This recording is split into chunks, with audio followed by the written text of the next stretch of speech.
Hello student, हम लोग BA first year का फर्स्ट पेपर पढ़ रहे हैं, जिसमें आज हमारा टॉपिक है अटेंशन। अटेंशन यानी कि अवधान। अवधान जिसे हम लोग सरल भाषा में ध्यान कहते हैं, है ना। अवधान को ही तो हम लोग ध्यान कहते हैं सरल भाषा में। ध्यान से जो हमारा क्या तात्पर्य है, क्या अर्थ है, इसको समझने के लिए हमें कुछ परिभाषाएं समझनी होगी। तो उन परिभाषाओं में क्या कहा गया है, सबसे पहली परिभाषा जो है, तो जब हम इसको साधारण भाषा में जब हम अटेंशन को, अवधान को जब बोलते हैं तो हम अवधान ही बोलते हैं ना। साधारण भाषा में क्या बोलते हैं, ध्यान। लेकिन मनोवैज्ञानिक शब्द है अवधान, इसको हम लोग अवधान बोलते हैं। ये इसकी एक परिभाषा क्या दी है, बोन्ट ने में क्या परिभाषा दी है, अवधान एक प्रक्रिया है। अवधान एक प्रक्रिया है, जब कोई वस्तु हम देखते हैं, उसका प्रत्यक्षीकरण करते हैं, फिर उसके बाद हम उस पर ध्यान लगाते हैं। तो इस तरह से ये प्रोसेस है जिसके द्वारा उद्दीपक चेतना के सीमा प्रदेश, चेतना के केंद्र में आता है। जो हमारे चेतना कॉन्शस का सीमा प्रदेश है, उसके अंदर चेतन के पार्ट में जब कोई उद्दीपक आता है तो हम लोग उसे अवधान कहते हैं। दूसरी परिभाषा बोरिंग ने दी है। बोरिंग ने क्या कहा, प्रत्यक्षीकरण अवधान के द्वारा, यानी कि प्रत्यक्षीकरण जो होता है वह अवधान के द्वारा स्पष्ट प्रत्यक्षीकरण में बदल जाता है। और जब हम अवधान ध्यान लगाते हैं, किसी चीज पर अटेंशन देते हैं, जो प्रत्यक्षीकरण होता है वो और स्पष्ट हो जाता है। हमारा परसेप्शन है वह और स्पष्ट बनाता है अवधान। तो अवधान प्रत्यक्षीकरण को स्पष्टता प्रदान करता है, ऐसा बोरिंग ने कहा अपनी परिभाषा में। अब एक और परिभाषा हेब्स ने दी है। हेब्स ने क्या कहा, अवधान वह स्वतंत्र केंद्रीय प्रक्रिया है। अवधान वह स्वतंत्र केंद्रीय प्रक्रिया जो सांवेदिक प्रक्रियाओं के लिए एक प्रकार से पुनर्वलन का कार्य करती है। सांवेदिक प्रक्रियाएं यानी कि कोई चीज जब हम देखते हैं, जो चीज स्मेल करते हैं, कोई चीज सुन रहे होते हैं, है ना, तो उन सभी के प्रति एक पुनर्वलन का कार्य करती है तथा अधिगम को बहुत अधिक प्रभावित करती है। अधिगम को कैसे प्रभावित करती है, जब हम किसी चीज पे अटेंशन देंगे तो हमें हमारी लर्निंग जल्दी होगी या अच्छी होगी या देर तक टिकी रहेगी। तो ये अवधान ही तो हमारी लर्निंग को अच्छा बनाता है। तो अधिगम को बहुत अधिक प्रभावित करता है अवधान, यानी कि ध्यान।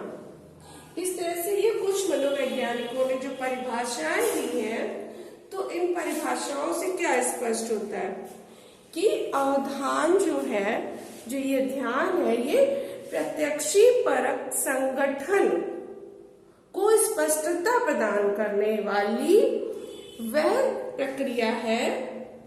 प्रत्यक्षीकरण को स्पष्टता प्रदान करने वाली, जैसा कि इसमें परिभाषा में बताया, वह प्रक्रिया है जो स्वतंत्र केंद्रीय प्रक्रिया, जो स्वतंत्र केंद्रीय प्रक्रिया है, जो सांवेदिक प्रक्रियाओं को, ठीक है, जो सांवेदिक प्रक्रिया यानी कि सुनना, देखना, स्मेल करना, ये सब एक प्रकार से पुनर्वलन का कार्य करती है। तो इस तरह से अवधान की परिभाषाओं से हमें अर्थ क्लियर होता है। अब इसकी ये कुछ विशेषताएं हैं अवधान की। अवधान क्या है, तो विशेषताओं में क्या बताया गया, अवधान एक चयनात्मक प्रक्रिया है। अवधान जब हम अपने साक्ष्य, हमारे समक्ष कोई भी उद्दीपक उपस्थित होता है, तो यह हमारी इच्छा, आवश्यकता पर निर्भर करता है कि उस उद्दीपक पर हमारा अवधान या ध्यान हम देते हैं या नहीं देते हैं, इसलिए चयनात्मक है। ये हमारी चॉइस होती है कि हम उस उद्दीपक को देखें या ना देखें। तो अवधान एक चयनात्मक प्रक्रिया है। दूसरी क्या विशेषता है? अवधान में शारीरिक अभियोजन होता है। तो इस प्रक्रिया में विशेष 3 प्रकार का शारीरिक अभियोजन पाया जाता है। क्या? ज्ञानेंद्रियों में अभियोजन, शारीरिक मुद्रा में अभियोजन और मांसपेशीय तनाव में परिवर्तन। इस तरह से कुछ शारीरिक अवधान में शारीरिक परिवर्तन होते हैं, कुछ शारीरिक अभियोजन होते हैं। ध्यान में तत्परता या अनुक्रियाशीलता की स्थिति होती है। जब ध्यान की कंडीशन में कोई होता है, जब ध्यान लगाता है, तो इसमें एक विशेष प्रकार की मानसिक तत्परता पाई जाती है। मानसिक रूप से जब कोई तत्पर होगा तो ही तो ध्यान उसका जाएगा, तो ही तो उसका अटेंशन जाएगा, उसका ध्यान केंद्रित होगा। तो एक तरह की मानसिक तत्परता पाई जाती है। इसका परिणाम क्या होता है? व्यक्ति किसी भी उद्दीपक के प्रति अनुक्रिया करने के लिए तैयार होता है। जब तत्पर होगा तभी तो उस उद्दीपक के प्रति अनुक्रिया करने के लिए तैयार होगा। तो उसके लिए पहले तत्पर होना जरूरी होता है। अवधान का विस्तार सीमित होता है। इसका क्या मतलब है? अवधान, जब व्यक्ति किसी एक समय में बहुत सारे उद्दीपकों पर ध्यान नहीं दे सकता। एक समय में आप बहुत सारे उद्दीपक वो देख सकते हैं, वो हमारे बहुत ही संवेदी मेमोरी में रहेगा, लेकिन अवधान जिसे ध्यान कहते हैं वो एक समय में बहुत सारे उद्दीपकों पर नहीं केंद्रित कर सकता है। तो इस क्या है, किसी दिए हुए समय में एक साथ जितने उद्दीपकों पर ध्यान दे सकता है उसका अवधान विस्तार कहलाता है। हर व्यक्ति की अलग कैपेसिटी होती है। कुछ लोग एक समय में काफी चीजों पर ध्यान केंद्रित कर पाते हैं, लेकिन कुछ लोग बहुत ही कम। तो ये उसका अवधान का, हर व्यक्ति का अलग अलग अवधान विस्तार होता है। अब अवधान में अस्थिरता तथा उच्चलन का गुण पाया जाता है। जब व्यक्ति का ध्यान एक ही उद्दीपक के एक पहलू से दूसरे पहलू पर चला जाए, परिवर्तित हो जाए, व्यक्ति का ध्यान उसके एक पहलू से दूसरे पहलू पर परिवर्तित होता है, तो इसे हम क्या कहते हैं? अस्थिरता। अवधान में अस्थिरता की संज्ञा दी जाती है। परंतु जब अवधान या ध्यान उद्दीपक एक दूसरे उद्दीपक पर परिवर्तित होता है, एक उद्दीपक से दूसरे उद्दीपक पर जब परिवर्तित होता है, तो उसमें उच्चलन का गुण पाया जाता है। ठीक है, एक पहलू से अगर दूसरे पहलू पे चला जाए तो ये अस्थिरता कहलाती है। लेकिन अगर एक उद्दीपक से दूसरे उद्दीपक पर चला जाए तो ये उच्चलन का गुण पाया जाता है कि एक काम में तो अवधान है, लेकिन उसका ध्यान दूसरे काम में भी है।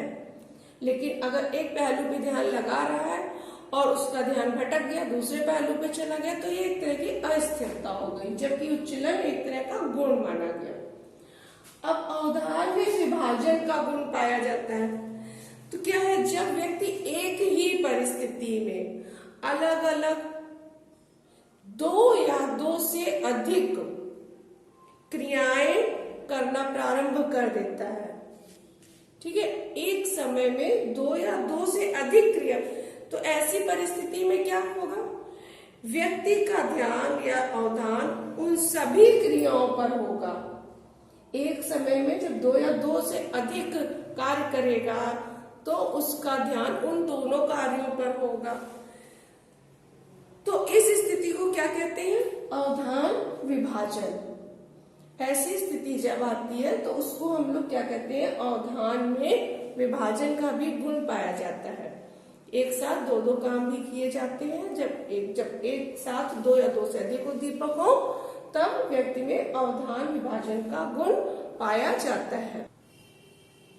अब हम देख रहे हैं ना, टाइप्स ऑफ अटेंशन। अटेंशन भी कई टाइप्स का होता है। जो ध्यान है वो कई तरह का ध्यान हमारा होता है। तो टाइप्स ऑफ अटेंशन क्या है? सबसे पहला है ऐच्छिक ध्यान। ऐच्छिक ध्यान में क्या आता है?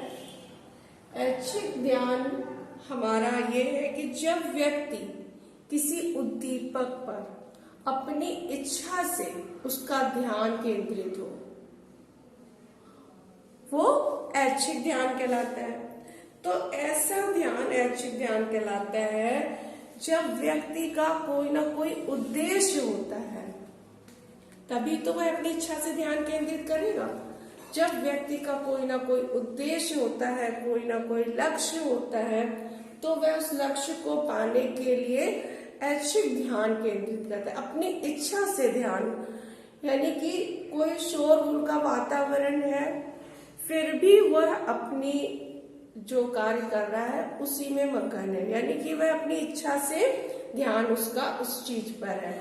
जिस बच्चे का पढ़ाई में बहुत इंटरेस्ट है, तो वह उसको अगर घर में दो चार लोग बातें कर रहे हैं लेकिन फिर भी वह अपनी पढ़ाई में ही मगन है। या कोई बच्चा टीवी में या वीडियो गेम में बहुत इंटरेस्टेड है, तो घर में कितने ही लोग आते हैं, आजकल बच्चे तो कितने ही मेंबर हो, वो अपने मोबाइल में ही गेम खेलने में लगा रहे। यानी कि वह अपने इच्छा से उस पर ध्यान केंद्रित करे, उस पर उस बाहरी माहौल का या बाधाओं का कोई प्रभाव ना पड़े। तो ऐसे ध्यान को हम ऐच्छिक ध्यान कहते हैं।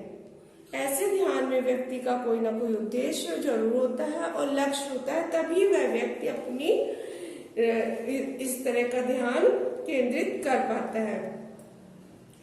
अधिकतर एग्जाम के टाइम बच्चों का ध्यान बहुत अधिक लग जाता है पढ़ाई में, क्योंकि उनको अपने मार्क्स बनाने होते हैं। उस समय ध्यान बहुत, वो अपनी इच्छा से पढ़ रहे होते हैं क्योंकि उनको मार्क्स लाने होते हैं। इसके अलावा जो दूसरे टाइप्स का अटेंशन है वह है अनैच्छिक ध्यान। अनैच्छिक ध्यान क्या है? जब किन्हीं उद्दीपकों पर व्यक्ति का ध्यान स्वतः चला जाए, उसकी इच्छा से नहीं बल्कि स्वतः ही उस वस्तु पर या उस उद्दीपक पर उसका ध्यान चला जाए बिना कोई प्रयास किए। उसका कोई ऐसा प्रयास नहीं है, उसका कोई उद्देश्य नहीं है, कोई तात्पर्य नहीं है, लेकिन उस उद्दीपक पर अचानक उसका ध्यान चला जाए, तो यह अनैच्छिक ध्यान कहलाता है। तो इस प्रकार के ध्यान में व्यक्ति की कोई ना रुचि होती है, ना कोई उद्देश्य होता है, ना कोई लक्ष्य होता है, वो ध्यान अनैच्छिक ध्यान कहलाता है।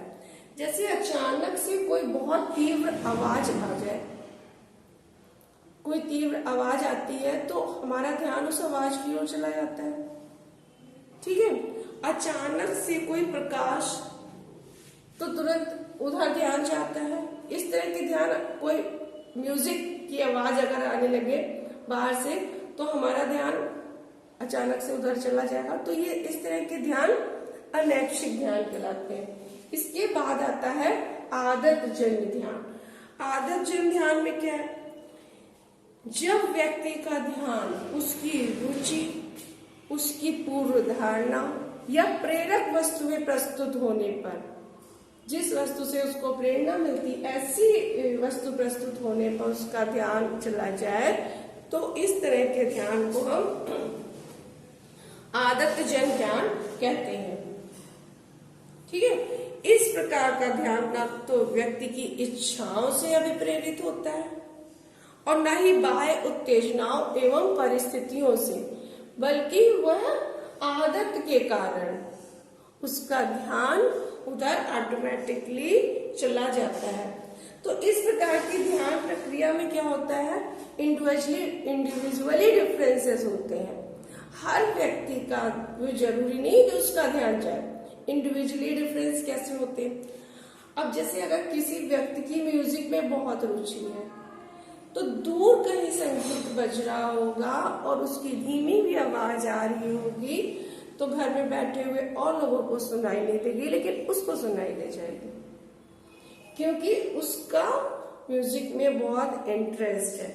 इसलिए उसको उस म्यूजिक की आवाज या साहित्यकार का ध्यान, कोई साहित्यकार है तो साहित्य की ओर अपने आप चला जाएगा। ठीक है, तो इस तरह से मनोवैज्ञानिकों ने क्या कहा है, ध्यान व्यवहार पर चला जाए तो इस तरह के व्यवहार पर चला जाए तो उसे हम लोग क्या आदत जन ध्यान कहते हैं। इसके बाद आता है विचारात्मक ध्यान। जब व्यक्ति का ध्यान उद्दीपक से संबंधित प्रतिमा, कोई भी उद्दीपक के बारे में बात हो रही हो तो उसका ध्यान उसकी इमेज पे चला जाए, विचारों पे चला जाए, है ना। बात ही चल रही है लेकिन उसके मस्तिष्क में उस चीज की एक इमेज बन जाए, विचार आने लगे, तो इस तरह का ध्यान विचारात्मक ध्यान कहलाता है। जैसे किसी सिद्धांत, किसी थ्योरी को समझते समय, कोई थ्योरी समझाई जा रही है तब उसको समझते समय उसके विभिन्न पहलुओं पर विचार करते हुए जो ध्यान कहलाएगा। अगर उसके कोई सिद्धांत बताया जा रहा है तो उसके वह विभिन्न पहलुओं पर विचार करना प्रारंभ कर देगा। ऐसे ध्यान को हम लोग विचारात्मक ध्यान कहते हैं। इसके बाद आता है विश्लेषणात्मक एवं संश्लेषणात्मक ध्यान।